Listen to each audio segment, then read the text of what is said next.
ॼणु नज़र लॻी वेई, ॼणु नज़र लॻी वेई हिन घर जे बहारुनि खे।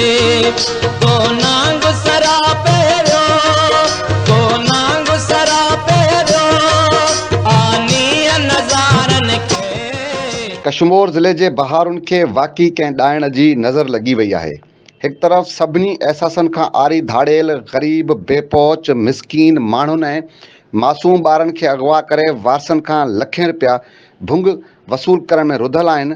हिन वक़्तु मासूम अलीशबा, अज़ीम मेड़क, फरहान सुमरो, जदीब कुमार समेत 50 खां वधीक माण्हू धाड़ियलनि वटि बांदी बणियल आहिनि, जिन खे बाज़ियाब कराइण में ज़िले जी पुलिस मुकमल तौर ते नाकाम नज़र अची रही आहे। कुझु अर्सो अॻु कंदकोट जे हिंदूमाला मां अगवा थी वियल मासूम ॿारड़े खे अगवा कंदड़ गिरोह ख़िलाफ़ पुलिस असराइती कार्रवाई करे आहे त अॼु मासूम अलीशबा अगवा न थिए हा, पर पुलिस रुॻो पंहिंजा नंबर ठाहिण जे चकर में धाड़ियलनि सां डील करे हिंदू ॿारड़े खे बाज़ियाब कराए कूड़े पुलिस मुक़ाबले जो ड्रामो रचायो, जंहिंजो नतीजो इहो निकितो त धाड़ियलनि वरी अलीशबा खे अगवा करे वरितो।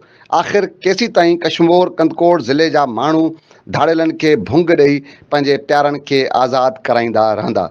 हिकु तरफ़ ज़िले अंदरि धाड़ियल राज आहे त वरी ॿिए तरफ़ इल्म जी खोट, कूड़ी अनाज सबबि क़बीलाई दहशतगर्दी बेजारी आहे।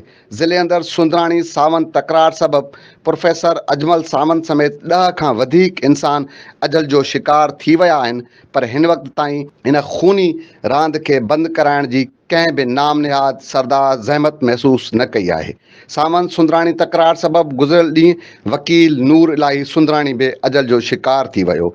सिंध हुकूमत ऐं रियासती इदारा कॾहिं मुतहरिक थींदा ऐं कशमोर ज़िले अंदरि इहा खूनी रांदि बंदि कराईंदा।